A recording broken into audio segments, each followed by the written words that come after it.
नमस्कार, आप देख रहे हैं IBC 24। मैं हूं आप सभी के साथ रचना नीतीश। सिटी लाइट में आप सभी का बहुत बहुत स्वागत। बुलेटिन की शुरुआत बड़ी खबर के साथ कर रहे हैं। 17 लोग फूड पॉइजनिंग का शिकार हुए हैं। धार में शादी समारोह में भोजन के बाद अचानक सभी की तबीयत बिगड़ी है। सभी लोगों को धामनौद अस्पताल में इस वक्त इलाज के लिए भर्ती कराया गया है।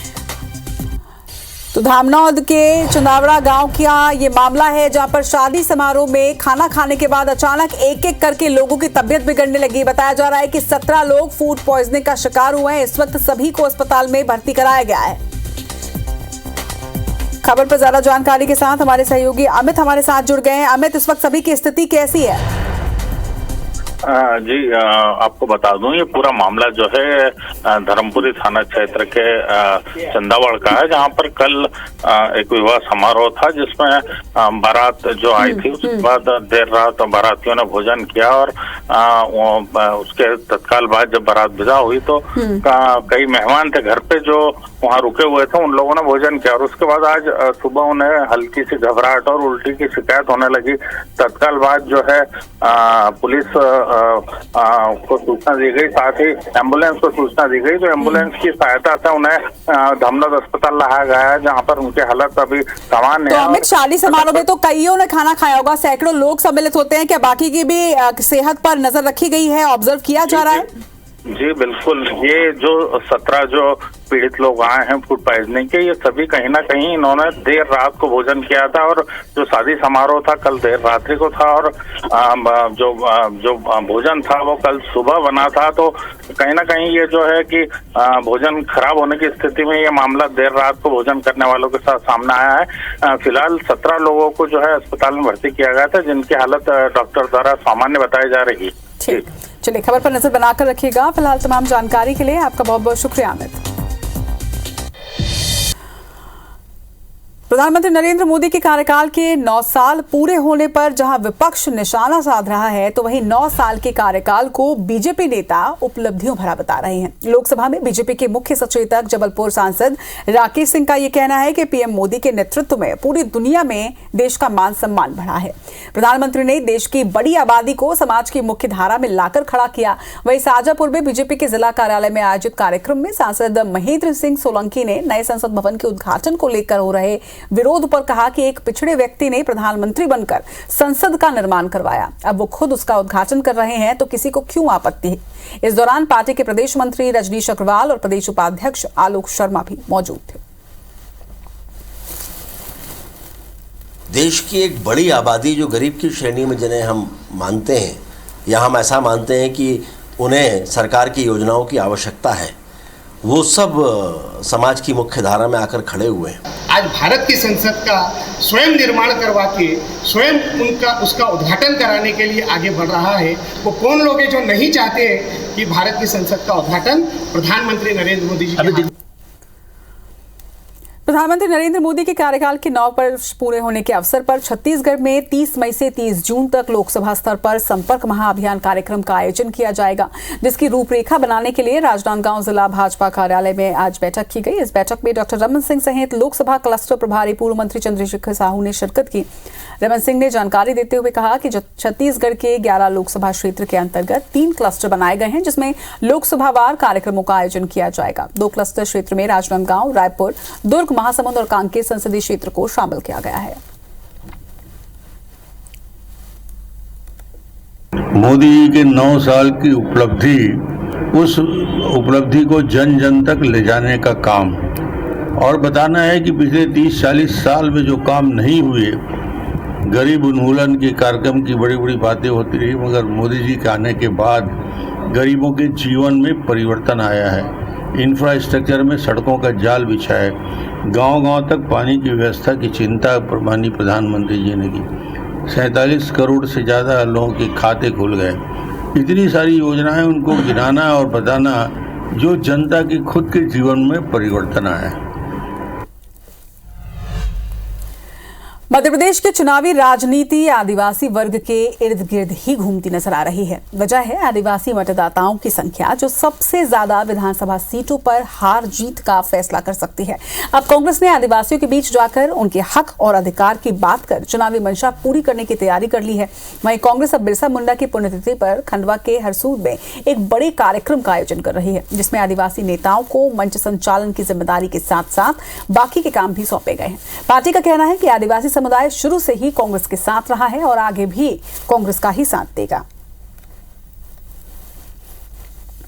आदिवासी इस समय मध्य प्रदेश का सबसे ज़्यादा आदिवासी मध्य प्रदेश में है और आदिवासी कांग्रेस के साथ है और बहुत उत्साहित है और अब की बार इस सरकार को पटक नहीं देना चाहता है, बीजेपी की सरकार को हटाना चाहता है। आदिवासी समाज के साथ सबसे बड़ी ठगी करने वाली आज तक की कोई पार्टी हुई है तो वो कांग्रेस पार्टी है। आदिवासी बहनों को जो 1000 रुपए शिवराज जी की सरकार देती थी, उसको कमलनाथ जी ने 15 महीने की सरकार में बंद कर दिया। चुनावी साल में मंत्री एसी कार छोड़कर दोपहिया वाहन पर भी नजर आने लगे हैं। दरअसल वन मंत्री विजय शाह छिंदवाड़ा के पातालकोट के आदिवासी बाहुल्य गांव में पहुंचे और दोपहिया वाहन पर सवार होकर सरकारी योजनाओं का फीडबैक लिया। वन मंत्री ने नाना कोड़िया गांव में जन चौपाल लगाई और लोगों की समस्याओं को सुना। इस दौरान मंत्री उस समय अफसरों पर नाराज हो गए जब उन्हें जानकारी लगी कि एक महिला आंगनबाड़ी कार्यकर्ता पोषण आहार लेने के लिए बच्चे को गोद में लेकर 25 किलोमीटर दूर तामिया जा रही थी। मंत्री ने महिला को रास्ते में ही रोककर जिला खाद्य अधिकारी को लताड़ भी लगाई। राजनीति हमारा व्यापार व्यवसाय नहीं, राजनीति जनता की सेवा का माध्यम। इस छात्रावास में मैं रुका और आज जिस लड़की से मैं मिला, बीएससी कंप्यूटर साइंस कर रही थी, बोले सर इस छात्रावास में मैं 5वीं तक पढ़ी, आज वो कंप्यूटर साइंस में इंजीनियर है। कितनी खुशी होगी मुझे कि मैंने जो 12 साल पहले पौधा लगाया था आज वो फल दे रहा है। केंद्रीय मंत्री प्रहलाद पटेल को बीजेपी प्रदेश अध्यक्ष बनाए जाने की खबर पर विराम लग गया है। दरअसल गुरुवार को राजनीतिक गलियारों और सोशल मीडिया में केंद्रीय मंत्री और दमोह सांसद प्रहलाद पटेल को बीजेपी प्रदेश अध्यक्ष बनाए जाने की खबर पर बीजेपी ने विराम लगा दिया। मामले में बीजेपी नेता और केंद्रीय मंत्री फग्गन सिंह कुलस्ते ने कहा कि ये जो सूचना आ रही है वो विश्वसनीय नहीं है। बीजेपी प्रदेश अध्यक्ष के फैसले पर केंद्रीय समिति ही निर्णय लेती है और वही तय करती है कि अध्यक्ष कौन होगा। ये जो भी सूचना है हम इसको ऑथेंटिक नहीं मानते जब तक अधिकृत तौर से केंद्र की कोई हमारी जो भी समिति है, केंद्रीय नेतृत्व है, वो डिसाइड करता है और उस आधार पर कोई भी नियुक्तियां होती हैं। जिम्मेदारी का निर्वहन सभी लोग मिलकर के हम पार्टी के अंदर करते हैं और इसलिए जो निर्णय होता है उस पर हम सब लोग काम करते हैं। रायपुर में बीजेपी चिकित्सा प्रकोष्ठ की बैठक प्रदेश अध्यक्ष अरुण साव ने ली। बता दें कि बैठक के बाद मीडिया से चर्चा करते हुए प्रदेश अध्यक्ष अरुण साव ने कहा कि प्रदेश की लचर होती स्वास्थ्य व्यवस्था को लेकर भाजपा चिकित्सा प्रकोष्ठ के कार्यकर्ता गांव-गांव जाकर चौपाल लगाकर पोल खोलेंगे। साथ ही उन्होंने ये भी कहा कि मुख्यमंत्री और स्वास्थ्य मंत्री की आपस में बोलचाल बंद है, इसका खामियाजा प्रदेश की जनता भुगत रही है। वहीं भाजपा चिकित्सा प्रकोष्ठ के प्रदेश अध्यक्ष डॉक्टर विमल चोपड़ा ने कहा कि बिगड़ी स्वास्थ्य व्यवस्था की जानकारी जन जन तक ले जाएंगे। किस प्रकार के हालात छत्तीसगढ़ के स्वास्थ्य सुविधाओं का इस सरकार ने कबाड़ा किया है, उसको लेकर एक राजनीतिक प्रस्ताव पास हुआ। मुख्यमंत्री और स्वास्थ्य मंत्री के बीच बातचीत नहीं है, संवाद नहीं है, 36 का आंकड़ा है, तो इससे अंदाज लगाया जा सकता है कि स्वास्थ्य सेवाओं का क्या हाल होगा। पूर्व सीएम कमलनाथ और सांसद नकुल नाथ ने छिंदवाड़ा के मोहखेड़ा, बिछुआ और हरई में जनसभाओं को संबोधित किया। इस दौरान कमलनाथ ने प्रदेश सरकार को जमकर घेरा। उन्होंने कहा कि बुजुर्गों ने बिना बिजली पानी सड़क के अपना जीवन गुजार दिया, लेकिन आज के युवा पीढ़ी को काम चाहिए और इसीलिए ये चुनाव प्रदेश का भविष्य तय करेगा। इस मौके पर सांसद नकुल नाथ ने नारी सम्मान योजना की जानकारी भी दी। महिलाओं से इस योजना का अधिक से अधिक लाभ लेने की अपील की। उन्होंने कहा कि कांग्रेस की सरकार के रहते 100 यूनिट बिजली माफ थे, अब सरकार बनी तो 200 यूनिट बिजली हाफ होगी और पेंशन राशि 1000 रुपए दी जाएगी।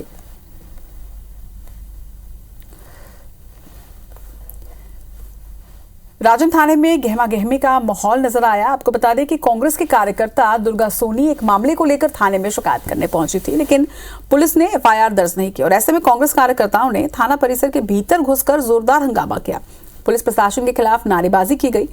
दरअसल स्व सहायता समूह की लाभांश राशि में भारी गड़बड़ी की शिकायत को लेकर दुर्गा सोनी थाने पहुंची थी। दुर्गा का आरोप है कि राजीव लोचन महिला सिद्ध सहायता समूह के अध्यक्ष मधु यदु ने लाखों रुपए की गड़बड़ी की है। वहीं राजद विधायक अमितेश शुक्ल ने इस मामले में अपनी प्रतिक्रिया दी और कहा कि हमारी सरकार ईमानदार है और जो भी गलत कार्य कर रहा है उसके खिलाफ हम आवाज बुलंद करेंगे।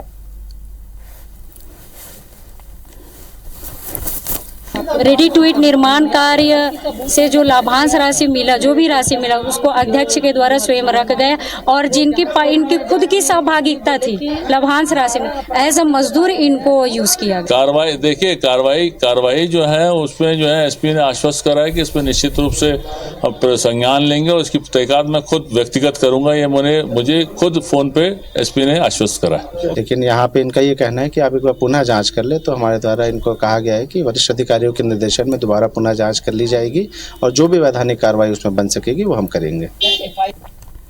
रायपुर महापौर एजाज ढेबर और सभापति प्रमोद दुबे ने शुक्रवार को नगरीय प्रशासन मंत्री शिव डहरिया से मुलाकात की। फंड की कमी की वजह से रायपुर नगर निगम के रुके हुए विकास कार्यों के मुद्दों पर चर्चा हुई।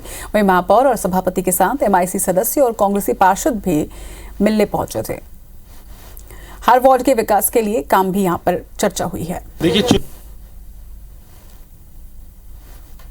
देखिए, चुनावी साल है और वार्डों के जो काम रुके हुए हैं उन पैसों को लेकर आज माननीय मंत्री जी से मुलाकात हुई है। वहाँ उनकी राशि को जल्द से जल्द पूरा कराने के लिए बात की गई है। रायपुर नगर निगम को पूरे प्रदेश में सबसे ज़्यादा 100 करोड़ रुपए की राशि स्वीकृत की गई है और अभी चर्चा हुई है कि किन किन कामों को किस तरह से प्रायोरिटी में करना है और उनके प्रस्ताव मंगाए गए हैं और स्वीकृति होगी और रायपुर नगर निगम में बेहतर काम हो और सरकार की जो योजनाएं हैं उनका अच्छे से क्रियान्वयन हो, इस दिशा में हम लोग सब लोगों ने चर्चा की है।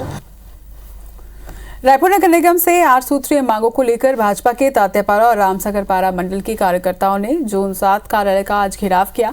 राजेश मूणत के साथ भाजपा कार्यकर्ता आमापारा चौक से नारेबाजी करते हुए मच्छरदानी लेकर कार्यालय पहुंचे थे।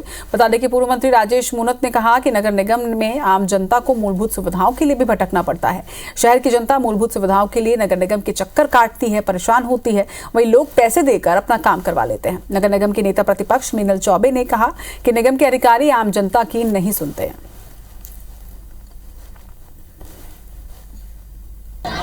इस राजधानी में जिस प्रकार से नगर निगम ने राजनीतिकरण, भ्रष्टाचार का करण कर दिया, शहर के विकास के पूरे काम ठप पड़े हैं।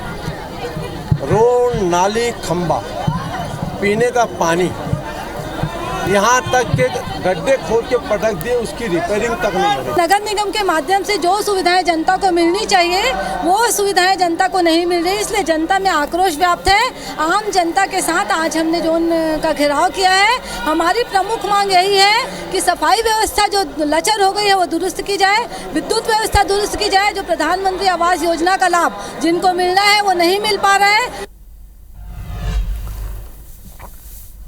आगामी चुनाव में जनप्रतिनिधियों को अपने काम के साथ लोगों के सामने जाना है और यही वजह है कि राज्य और केंद्र के जनप्रतिनिधि ये चाहते हैं कि ग्वालियर में चल रहे प्रोजेक्ट आगामी विधानसभा और लोकसभा चुनाव से पहले पूरे कर लिए जाएं।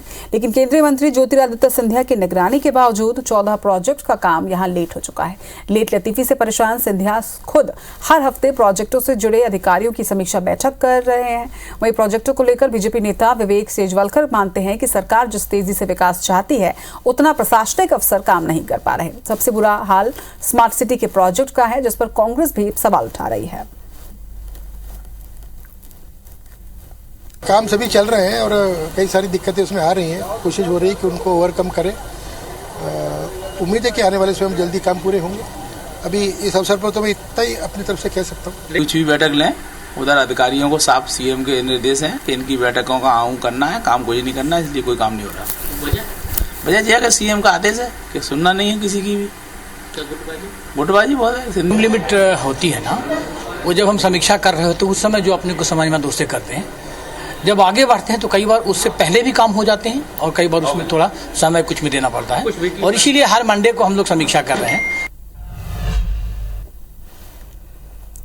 ओबीसी आयोग के अध्यक्ष गौरीशंकर बिसेन का बड़ा बयान सामने आया है। टिकट बंटवारे पर उन्होंने कहा कि टिकट जात वर्ग आधारित नहीं बल्कि लोकप्रियता के आधार पर बंटनी चाहिए। बिसेन ने यह भी कहा कि क्या सामान्य वर्ग का व्यक्ति ओबीसी या फिर एससी एसटी का काम नहीं करता। उस क्षेत्र में कौन व्यक्ति लोकप्रिय है? क्या सामान्य वर्ग का व्यक्ति ओबीसी का काम नहीं करता? क्या सामान्य वर्ग का व्यक्ति एसटी एससी का काम नहीं करता? योग्यता के आधार पे कौन जीतने में और पार्टी को मजबूती देने में सक्षम है, इसको देखकर मैंने तो फैसला करता होगा। वो हमारे पार्टी में कोई एक व्यक्ति निर्णय नहीं करता। हमारा विचार परिवार है, हमारा अनुसांगिक संगठन है। रायसेन के सिलवानी में बीजेपी नेता मिलन जैन पर गुंडागर्दी का आरोप लगा है। पीड़ित संजय जैन ने आरोप लगाया है कि मिलन जैन पुलिस के साथ आए और हमारी जमीन पर कब्जा कर हरे भरे पेड़ों पर जेसीबी चलवा दी। इतना ही नहीं, घर के आसपास भी तोड़फोड़ की गई है। वहीं फरियादी संजय जैन के यहाँ काम करने वाली महिला मजदूर ने पुलिस पर गंभीर आरोप लगाया कि मामले से मेरा कोई लेना देना नहीं है। इसके बावजूद पुलिस मुझे थाने ले गई और कई घंटों तक बैठाया। हमारा 40 साल से पजेशन है। ये जमीन हमारे पिताजी ने खरीदी थी, लेकिन दो लोग कहते हैं कि हमारे पास भी रजिस्ट्री है। रजिस्ट्री तो उनके पास है, लेकिन कब्जे हमारा 40 साल से भी लागू होगा और सिविल न्यायालय में इसका केस चलने आएगा। पूरे फलदार वृक्ष तोड़ दिए उन्होंने और जेसीबी अंदर लगाई तो ट्यूबवेल उखाड़ दिया, जिसकी डोरियां टूट गई और पूरे घर में करंट फैल गया। साहब ने अगर तुम बोलोगी तो तुम्हें भी अंदर कर देंगे, हम कुछ भी नहीं करेंगे, करने दो ने जो भी काम कर रहा है, हम कोई भी उन्हें कार्रवाई करने से नहीं रोकेंगे। ना मेरे साथ पुलिस गई न कुछ गया। हमारी खुद की जमीन थी, हमारा कब्जा था उस पर, सिर्फ हमने तार फेंसिंग करी है। इसमें ना मेरा कोई किसी के साथ ना कोई झगड़ा हुआ ना कुछ हुआ। जी हमारे ऊपर जो भी आरोप लगाएगा झूठे आरोप हैं। ये वादग्रस्त भूमि है, विवादों में है और इस पे सिविल न्यायालय में भी प्रकरण चल रहे हैं और राजस्व न्यायालयों में भी, विभिन्न राजस्व न्यायालयों में भी ये प्रकरण चल रहे हैं। तो ये निर्धारण अभी नहीं है, वादग्रस्त भूमि है।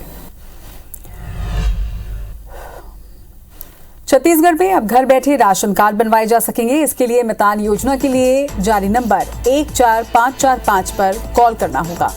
बता दें कि सीएम ने ट्वीट कर ये जानकारी दी है कि राशन कार्ड बनवाने की अब दुविधा दूर हुई। मितान घर लेकर अब आएगा ये सुविधा। वहीं रमन सिंह के एक दूसरे ट्वीट पर इसी से संबंधित सीएम भूपेश बघेल ने उन्हें लिखा कि वो दौर बीत गया है जब लोग सत्ता में बैठकर फर्जी राशन कार्ड बनवाया करते थे और अपने बेटे का पनामा में खाता खुलवाते थे। आज हमने मितान योजना में राशन कार्ड को जोड़ा है।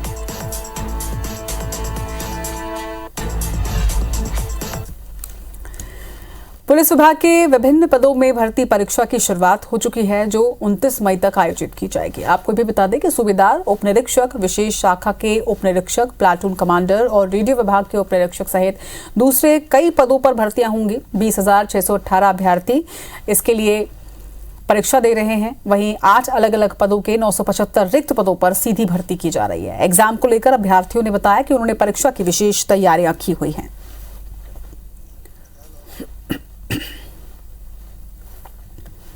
पुलिस विभाग में अलग अलग पदों की भर्ती के लिए व्यापम की ओर से परीक्षा ली जा रही है। ये परीक्षा 29 मई तक चलेगी और आज से इस परीक्षा की शुरुआत हुई है। हमारे साथ कुछ अभ्यर्थी भी हैं जो परीक्षा देकर निकले हैं, उनसे बात करते हैं। कैसे गया आपका एग्जाम? मेरा एग्जाम तो बहुत अच्छा गया। तो क्या उम्मीद करती हैं? निकलेगा एसआई मेंस निकलेगा, फिजिकल दिलाएंगे और एसआई सूबेदार बनेंगे। अब ये बताइए कि सवाल किस तरह के थे? सवाल काफ़ी इजी था और ये तो लैंग्वेज का पेपर था। हिंदी बहुत इजी लगा, इंग्लिश में थोड़ा सा टफ था और पहला पेपर है तो बाकी बहुत दिन के बाद एग्जाम हो रहा है, सभी उत्साहित है बहुत ज़्यादा। तैयारी की बात करें तो किस तरह से तैयारियां आप लोगों ने की थी? तैयारियां तो वही मैडम, पिछले मतलब पुराने क्वेश्चन पेपर देखकर और ये करेंट अफेयर ये सब किए थे और बहुत दिनों बाद पेपर हो रहा है तो थोड़ा नया भी लग रहा है। बाकी ठीक है, अभी तो और पेपर होने हैं तो सबका वो मार्क जुड़ेगा, इसके हिसाब से लिस्ट आएगा तो सामने आगे पेपर अच्छा बनाने की कोशिश रहेगा। हमने विभिन्न अभ्यर्थियों से बातचीत की और उनका ये कहना है कि उनका एग्जाम अच्छा गया और उन्हें उम्मीद है कि उनका जो सिलेक्शन है वो हो जाएगा। कैमरामैन संजीव सिन्हा के साथ सुप्रिया पांडे, IBC 24 रायपुर। प्रदेश से बड़ी खबर आपको बता दें, मध्य प्रदेश की राजधानी भोपाल में इलेक्ट्रॉनिक सिगरेट प्रतिबंधित कर दी गई है। Heat not burn devices, vape e शीशा प्रतिबंधित है। ई निकोटिन फ्लेवर हुक्का पर भी बैन लगा दिया गया है। उत्पादन, परिवहन, विक्रय और वितरण पर यह प्रतिबंध लगाया गया है। इलेक्ट्रॉनिक सिगरेट के विज्ञापन पर भी इसी के साथ बैन लगा दिया गया है। प्रतिबंध को लेकर कलेक्टर ने आदेश भी जारी कर दिए हैं। तो राजधानी भोपाल में अब ई सिगरेट को बैन कर दिया गया है। आपको बता दें कि इसके लिए कलेक्टर ने आदेश भी जारी कर दिए गए। Heat not burn devices, vape e शीशा प्रतिबंधित कर दी गई है। ई निकोटिन फ्लेवर्ड हुक्का पर भी बैन, लेकिन इसके साथ ही इनके एडवर्टाइजमेंट्स पर भी बैन लगाया गया है। दुष्यंत पराशर हमारे भोपाल सहयोगी हमारे साथ जुड़ रहे हैं। दुष्यंत, पूरी डिटेल दीजिएगा इस खबर पर। हाँ बिल्कुल, देखिए राजधानी भोपाल में पूरी तरीके से इलेक्ट्रॉनिक सिगरेट है उसको बेचने प्रतिबंधित कर दिया गया है। बेचने के साथ में इसके उपयोग के साथ साथ इसके विज्ञापन पर भी पूरी तरीके से प्रतिबंध जो है वो जिला कलेक्टर आशीष सिंह ने लगाया है। साथ ही साथ electronic cigarette, heat not burn devices, vape e शीशा, ई निकोटिन फ्लेवर्ड हुक्का सहित तमाम सारी चीजों पर प्रतिबंध किया गया है। साथ ही साथ इसके निर्माण, वितरण, विक्रय, व्यापार, आयात और विज्ञापन पर भी पूरी तरह से प्रतिबंध जो है जिला कलेक्टर ने लगाया है। बात अगर पूरे उत्पादन की करें, निर्माण की करें, आयात निर्यात, परिवहन, विक्रय और वितरण की बात करें तो तमाम सारी चीजों पर भी प्रतिबंध पूरी तरीके से लगा दिए गए हैं।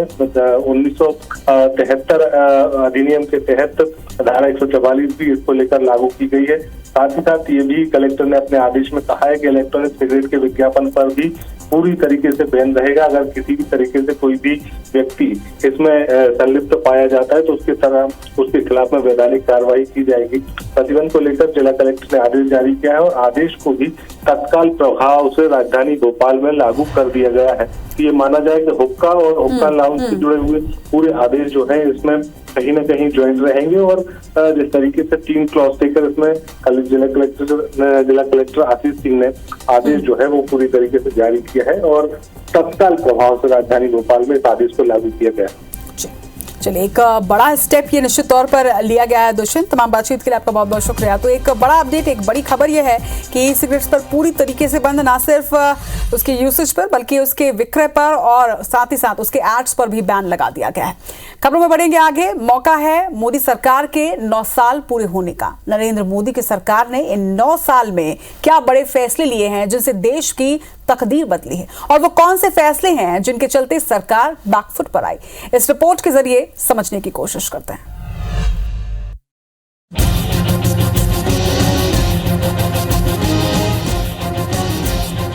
मेरा वचन है भारत मां को, तेरा शीश झुकने नहीं दूंगा। सौगंध मुझे इस मिट्टी की, मैं देश नहीं मिटने दूंगा। मोदी सरकार के 9 साल पूरे हो गए। इन 9 साल में मोदी सरकार ने कई अहम फैसले लिए जिसने देश के भविष्य को नए रूप में गढ़ा, तो कई ऐसे फैसले भी रहे जिन पर विपक्ष के सवाल ने सरकार की नीतियों को कटघरे में खड़ा किया। चलिए सिलसिलेवार तरीके से मोदी सरकार के 9 साल के कामकाज पर नजर डालते हैं। जनधन योजना। नरेंद्र मोदी ने केंद्र की सत्ता पर काबिज होने के बाद एक बड़ा फैसला लिया जिसके तहत देश के हर परिवार को बैंकिंग सिस्टम से जोड़ने की कवायद शुरू की गई। 2022 में जहां इसके तहत 45 करोड़ से भी अधिक बैंक खाते खोले गए थे, तो अब तक ये आंकड़ा बढ़कर 48.99 करोड़ पहुंच गया है। उज्ज्वला योजना। गरीबी रेखा के नीचे जीवन यापन करने वाले परिवारों को चूल्हे के धुएं से निजात दिलाने के उद्देश्य से केंद्र ने इस योजना की शुरुआत 1 मई 2016 को की थी। इसके तहत जरूरतमंद परिवारों के लिए घरेलू रसोई गैस यानी कि एलपीजी कनेक्शन मुफ्त में मुहैया कराया गया।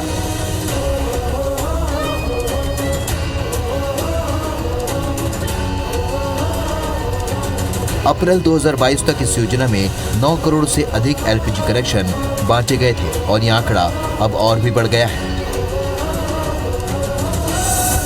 कश्मीर से धारा 370 का उन्मूलन। 5 अगस्त 2019 को मोदी सरकार ने कश्मीर से धारा 370 हटाने का ऐलान किया। धारा 370 हटाने से पहले जम्मू कश्मीर राज्य को विशेष अधिकार मिले थे। जम्मू कश्मीर का अलग झंडा और अलग संविधान चलता था। रक्षा, विदेश और संचार के विषय छोड़कर सभी कानून बनाने के लिए राज्य की अनुमति जरूरी थी। जम्मू कश्मीर के नागरिकों के पास दोहरी नागरिकता होती थी। इन सब चीजों को खत्म करने के लिए धारा 370 को हटाया गया। Surgical strike. 26 फरवरी 2019 को भारतीय वायुसेना के मिराज 2000 विमानों ने रात के अंधेरे में एलओसी पार करके पाकिस्तान के पूर्वोत्तर इलाके खैबर पख्तूनख्वा में जैश-ए-मोहम्मद की ट्रेनिंग कैंप को ध्वस्त कर दिया। और 14 फरवरी 2019 को जम्मू कश्मीर के पुलवामा में 40 जवानों की शहादत का बदला ले लिया।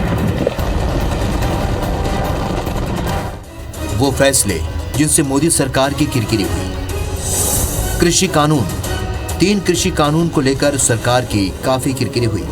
17 सितंबर 2020 को इस कानून को संसद से मंजूरी मिली थी, लेकिन किसानों के विरोध के बाद 29 नवंबर को लोकसभा में इस कानून को वापस लेने का प्रस्ताव रखा गया और ये कानून रद्द हो गया। इस विवाद को लेकर किसानों ने दिल्ली के सिंधु बॉर्डर पर धरना प्रदर्शन किया था।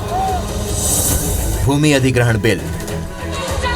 साल 2014 में सरकार बनने के बाद पहली बार मोदी सरकार को भूमि अधिग्रहण बिल को लेकर झुकना पड़ा था। इसमें कांग्रेस और विपक्षी दलों के विरोध के बाद सरकार को यह अध्यादेश वापस लेना पड़ा था। नोटबंदी। 8 नवंबर 2016 में सरकार ने 500 और 1000 रुपए के पुराने नोटों को बैन कर दिया। कानूनी तौर पर खत्म हो जाए। इस फैसले पर भी विपक्ष ने गंभीर सवाल उठाए। कई अर्थशास्त्रियों का कहना था कि इससे देश की अर्थव्यवस्था को गंभीर झटका लगा है। हालांकि नोटबंदी के दौरान कई अर्थशास्त्रियों का कहना था कि इससे देश की अर्थव्यवस्था को गंभीर झटका लगा है। हालांकि नोटबंदी के दौरान जो अव्यवस्था फैली उस पर सरकार की काफी किरकिरी हुई। जीएसटी। 1 जुलाई 2017 को आधी रात को जब जीएसटी लागू हुआ तो सबको उम्मीद थी कि टैक्स चोरी और भ्रष्टाचार पर विराम लगेगा, लेकिन इस सिस्टम से कारोबारियों पर जो बोझ बढ़ा उसने इस व्यवस्था के सुचारू संचालन पर सवाल उठाए।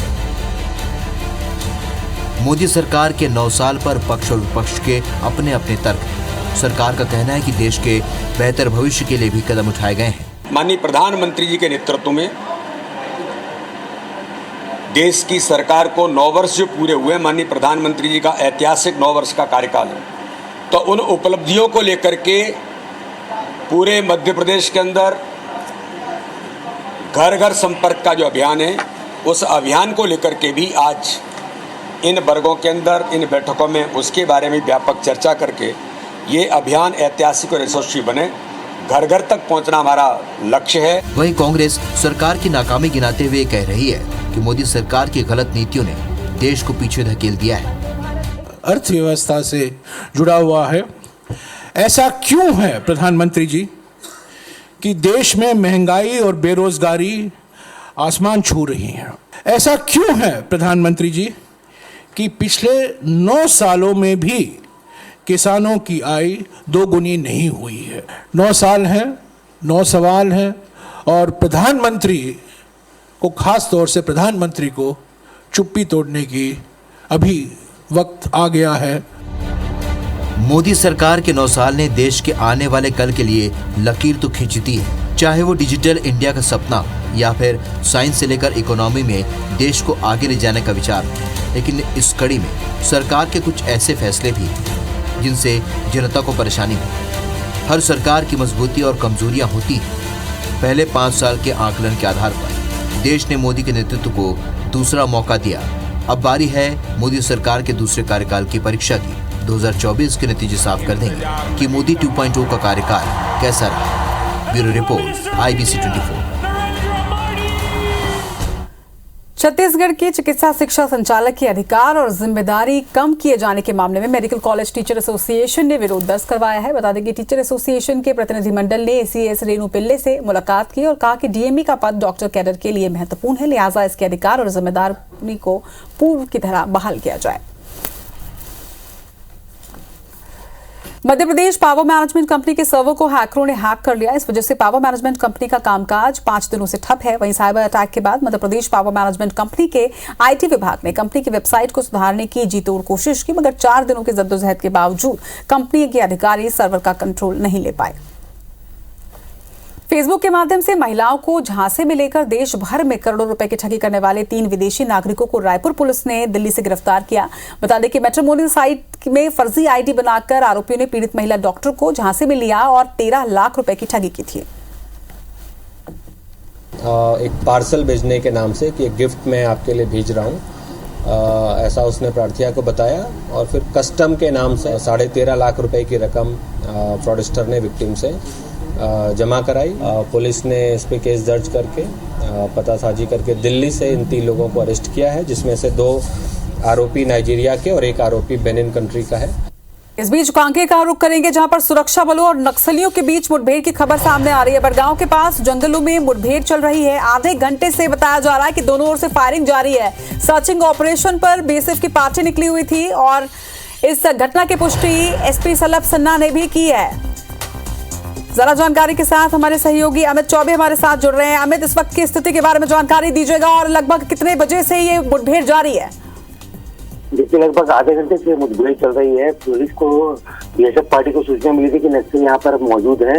बड़गांव के पास जंगलों की सूचना थी, बीएसएफ पार्टी को सर्चिंग ऑपरेशन के लिए पार्टी निकली हुई थी और चूंकि ये नक्सल प्रभावित एरिया है और काफी सघन वन एरिया है, तो यहाँ पर नेटवर्क न होने के कारण अपडेट नहीं मिल पा रहा है। लेकिन जो सूचना सामने आ रही है उसमें यही पता लग पाया है कि जब बीएसएफ पार्टी नक्सलियों की सूचना पर निकली थी, जो घात लगाकर नक्सली बैठे थे, उन्होंने बीएसएफ पार्टी पर फायरिंग की है और जवाबी फायरिंग के बाद लगभग आधे घंटे से मुठभेड़ चल रही है और बैकअप जो डीएफ की पार्टी वहां के लिए निकली हुई है।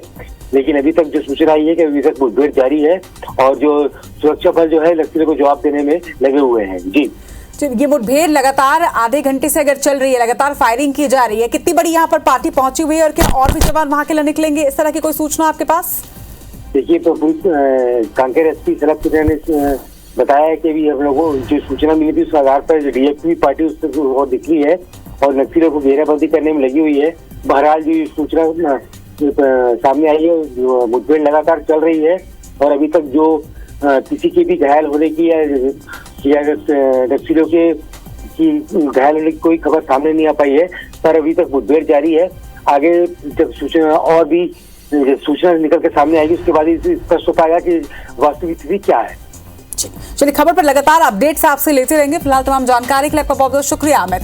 तो यहाँ आधे घंटे से दोनों ओर से फायरिंग जारी है, एक बड़ा मुठभेड़ यहाँ पर चल रही है, इस पर लगातार अपडेट्स भी आप तक पहुंचाते रहेंगे। लेकिन इस वक्त खबरों में आगे बढ़ रहे, रुक करेंगे मध्य प्रदेश का, जहां इंदौर के विजयनगर इलाके में मौजूद ज्वेलरी शोरूम में चोरी हुई है। पुलिस ने अब इसका खुलासा भी कर दिया है। चोरी का आरोपी कोई और नहीं बल्कि शोरूम का कर्मचारी ही निकला। पुलिस को सीसीटीवी फुटेज से चोर का सुराग मिला था।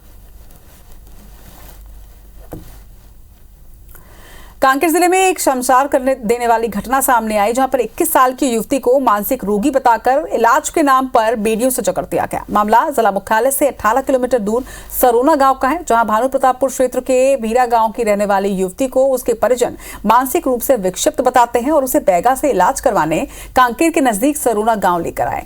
युवती जब यहां से भागने लगी तो अंधविश्वास के चक्कर में उसे बेड़ियों से जकड़ दिया गया है। चिलचिलाती धूप में सड़क पर बेड़ियों से बंधी युवती को पैर घसीट कर चलते देखकर कुछ लोगों ने इसका वीडियो बनाया और जिला प्रशासन को इसकी सूचना दी, जिसके बाद महिला और बाल विकास की टीम ने मौके पर पहुंचकर युवती को आजाद करवाया।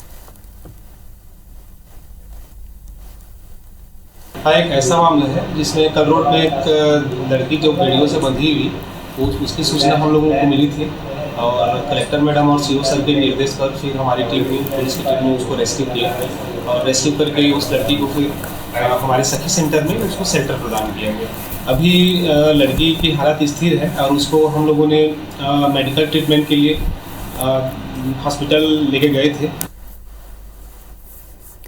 अनूपपुर के पुष्पराजगढ़ में बाल अधिकार संरक्षण आयोग ने शिविर लगवाया, जिसमें राष्ट्रीय बाल अधिकार संरक्षण आयोग के अध्यक्ष प्रियंका कानूगो ने बाल अधिकारों के हनन और संरक्षण के संबंध में शिकायतों की सुनवाई की। इस दौरान बच्चों के अधिकार, दागने की कुप्रथा, बाल विवाह रोकने, शिक्षा से जोड़ने और नशा मुक्ति जैसे विषयों पर चर्चा की गई। प्रियंका कानूगो ने 125 से ज्यादा समस्याओं का मौके पर निराकरण भी किया। यहाँ पर हमको 320 से ज्यादा इंडिविजुअल कंप्लेंट आई, उनमें से 126 का मौके पर निराकरण करने के निर्देश दिए गए। हमको नाम ना बताने की शर्त पर कुछ लोगों ने स्थानीय भ्रमण के दौरान धर्मांतरण से जुड़ी हुई जानकारियां भी प्रदान की हैं, जो फर्दर इन्वेस्टिगेशन का विषय है। दुर्ग जिला सहकारी केंद्रीय बैंक के पूर्व अध्यक्ष प्रतिपाल बेलचंदन को कोर्ट से झटका लगा। अनुदान राशि में अनियमितता के आरोप में जिला सहकारी केंद्रीय बैंक के पूर्व अध्यक्ष प्रतिपाल बेलचंदन के विरुद्ध दुर्ग थाने में अपराध दर्ज किया गया और इसे लेकर बेलचंदन ने जमानत याचिका दायर की थी, जिसे कोर्ट ने अब खारिज कर दिया। छत्तीसगढ़ के पखांजूर में पानी की बर्बादी का मामला भी शांत भी नहीं हुआ कि कवर्धा में जल संसाधन विभाग की बड़ी लापरवाही सामने आई, जहां पर सरोदा जलाशय का लाखों लीटर पानी व्यर्थ बह रहा है।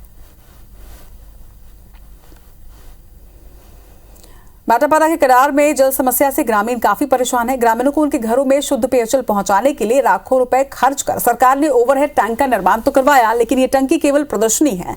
इस टंकी में पानी नहीं पहुंचने की वजह से गांव में पानी की सप्लाई नहीं हो पा रही है, जिससे ग्रामीण इस गर्मी में जल संकट से जूझ रहे हैं। मानसून में बिलासपुर एक बार फिर से जलभराव की समस्या से परेशान होने वाला है। ये हम नहीं कह रहे हैं, ये स्थितियां कह रही हैं, ये तस्वीरें कह रही हैं। ये तस्वीरें आप देखिए जिसमें साफ तौर पर समझा जा सकता है कि मानसून मुहाने पर है और ऐसे वक्त पर भी नदी और नाले का जो निर्माण कार्य है, जो नाले हैं इस शहर के बीचों बीच, वहां अभी तक काम जारी है, जो मानसून के पहले तो पूरा नहीं हो पाएगा और इसकी वजह से कहीं ना कहीं जलभराव की स्थिति एक बार फिर से बिलासपुर वासियों को परेशान करने वाली है।